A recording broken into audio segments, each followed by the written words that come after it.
ఈసారి పశ్చిమ బెంగాల్ రాజకీయాలన్నీ సర్ ప్రక్రియ చుట్టూనే తిరుగుతున్నాయి. సర్ ప్రక్రియ అంశం నేపథ్యంలో మమతా బెనర్జీ నాయకత్వంలోని పశ్చిమ బెంగాల్ ప్రభుత్వం అలాగే కేంద్ర ఎన్నికల సంఘం మధ్య దాదాపు యుద్ధం జరుగుతున్న పరిస్థితులు కనిపిస్తున్నాయి. కాగా ఈసీని ఎలక్షన్ కమిషన్ కాదు, బీజేపీ కమిషన్ అంటూ మమతా బెనర్జీ ఎద్దేవా చేశారు.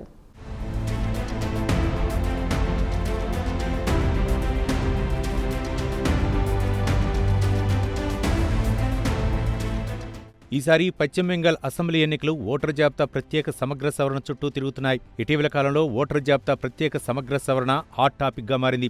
ఈ సవరణే సర్క్ ప్రక్రియ అని కూడా అంటారు. కాగా సర్ అంశం ఇటీవల కాలంలో వివాదంగా మారింది. పశ్చిమ బెంగాల్లో అయితే సర్ అంశం నేపథ్యంలో మమతా బెనర్జీ నాయకత్వంలోని రాష్ట్ర ప్రభుత్వం అలాగే కేంద్ర ఎన్నికల సంఘం మధ్య దాదాపు యుద్ధం జరుగుతున్న పరిస్థితులు కనిపిస్తున్నాయి.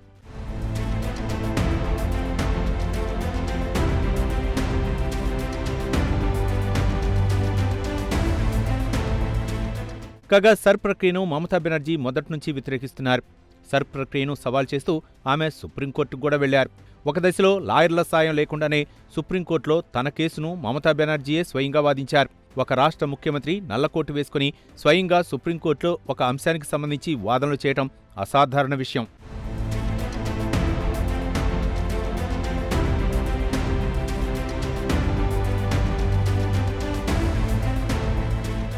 కాగా సర్ ప్రక్రియపై వస్తున్న ఫిర్యాదులను పరిశీలించడానికి గ్రేడ్ 1 అధికారులను నియమించాలన్న ప్రతిపాదన వచ్చింది. అయితే ఇందుకు మమతా బెనర్జీ సర్కార్ వ్యతిరేకించింది. దీంతో ఏకంగా సుప్రీంకోర్టు రంగంలోకి దిగింది. ఫిర్యాదుల పరిశీలనకు రిటైర్ అయిన న్యాయమూర్తులను అలాగే పదవీ విరమణ చేసిన న్యాయాధికారులను నియమించుకోవాలని కోల్కతా హైకోర్టును సుప్రీంకోర్టు తాజాగా ఆదేశించింది. కాగా ఇది కూడా ఒక అసాధారణ విషయమే. ఈ విషయాన్ని స్వయంగా సుప్రీంకోర్టే అంగీకరించింది. అంతేకాదు రాజ్యాంగబద్ధమైన 2 సంస్థల మధ్య ఇటువంటి పరిస్థితి తలెత్తడం దురదృష్టకరమని కూడా సుప్రీంకోర్టు వ్యాఖ్యానించింది. ఇది వ్యవస్థల మధ్య అపనమ్మకాన్ని రుజువు చేస్తోందని సుప్రీంకోర్టు ప్రధాన న్యాయమూర్తి జస్టిస్ సూర్యకాంత్ వ్యాఖ్యానించారు. దీంతో అభ్యంతరాల స్వీకరణ సమయంలోనే సర్ ప్రక్రియ ఆగిపోయింది.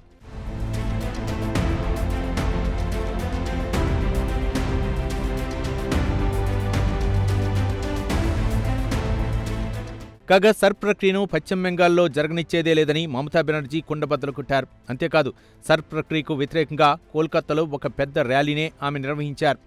కాగా ఎన్నికల సంఘం వ్యవహరిస్తున్న తీరును ఆమె ఘాటుగా విమర్శించారు. చాలా రోజుల కిందట ఎన్నికల సంఘాన్ని ఎద్దేవా చేస్తూ మమతా బెనర్జీ కామెంట్ చేశారు. అది ఎలక్షన్ కమిషన్ కాదు, బీజేపీ కమిషన్ అంటూ వ్యంగ్యాస్త్రాలు కూడా విసిరారు.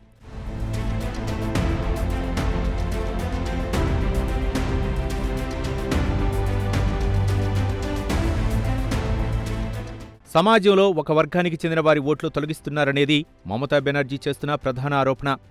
బీజేపీయేతర వ్యతిరేక భావజాలం ఉన్న వారి ఓట్లు జాబితా నుంచి తొలగించేలా ఎలక్షన్ కమిషన్పై కేంద్రంలోని ఎన్డీఏ ప్రభుత్వం ఒత్తిడి చేస్తోందని మమతా బెనర్జీ ఘాటు ఆరోపణలు చేశారు.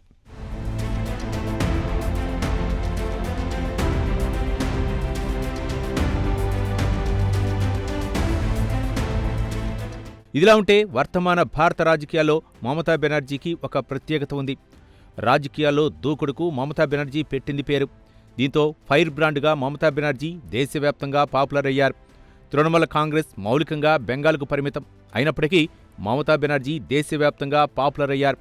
పట్టుదలకు, మొండితనానికి ఆమె పెట్టింది పేరు.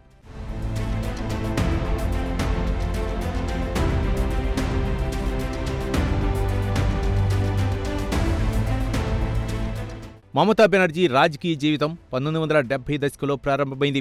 యువజన కాంగ్రెస్తో ఆమె రాజకీయ ప్రస్థానం ప్రారంభమైంది. 1984 నాటికి పశ్చిమ బెంగాల్లో వామపక్ష కూటమి మహాయోధులు ప్రముఖులుగా ఉన్న కాలంలో మమతా బెనర్జీ ఒక విద్యార్థి నాయకురాలుగా ఉన్నారు. కాంగ్రెస్ నాయకుడు సుబ్రతో ముఖర్జీ నాయకత్వంలో విద్యార్థి నాయకురాలుగా మమతా బెనర్జీ ఎదిగారు. 1984 లోక్సభ ఎన్నికల్లో జాదవ్పూర్ నియోజకవర్గం నుంచి సిపిఎం అగ్రనేత సోమనాథ్ చటర్జీని మమతా బెనర్జీ ఓడించారు. మమతా బెనర్జీ రాజకీయ జీవితంలో ఇదొక కీలక ఘట్టం. సోమనాథ్ చటర్జీ ఓటమితో వామపక్షాలకు ఫ్యూజులు ఎగిరిపోయాయి. సోమనాథ్ చటర్జీ ఓటమిని వామపక్ష నాయకులు జీర్ణించుకోలేకపోయారు. ఈ నేపథ్యంలో మమతా బెనర్జీ పేరు దేశమంతా మారుమోగింది. ఆ తరువాత బెంగాల్ కాంగ్రెస్ పార్టీలో కీలక నేతగా ఎదిగారు.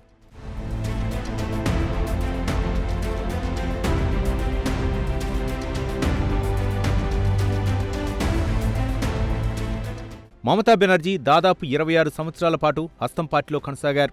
అయితే కాంగ్రెస్ అధినాయకత్వంతో వచ్చిన విభేదాల కారణంగా 1998లో కాంగ్రెస్ పార్టీకి మమతా బెనర్జీ గుడ్ బై కొట్టారు. ఆల్ ఇండియా తృణమూల్ కాంగ్రెస్ పేరుతో ప్రాంతీయ పార్టీని ఏర్పాటు చేసుకున్నారు. తృణమూల్ కాంగ్రెస్ ఏర్పాటుతో బెంగాల్లో కాంగ్రెస్ పార్టీ ఉనికే ప్రశ్నార్థకంగా మారింది.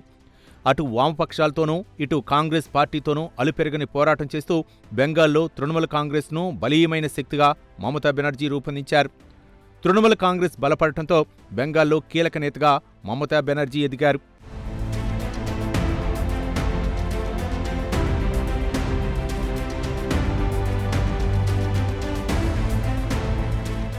ఈ నేపథ్యంలో 2011లో జరిగిన పశ్చిమ బెంగాల్ అసెంబ్లీ ఎన్నికల్లో తృణమూల్ కాంగ్రెస్ విజయం సాధించింది.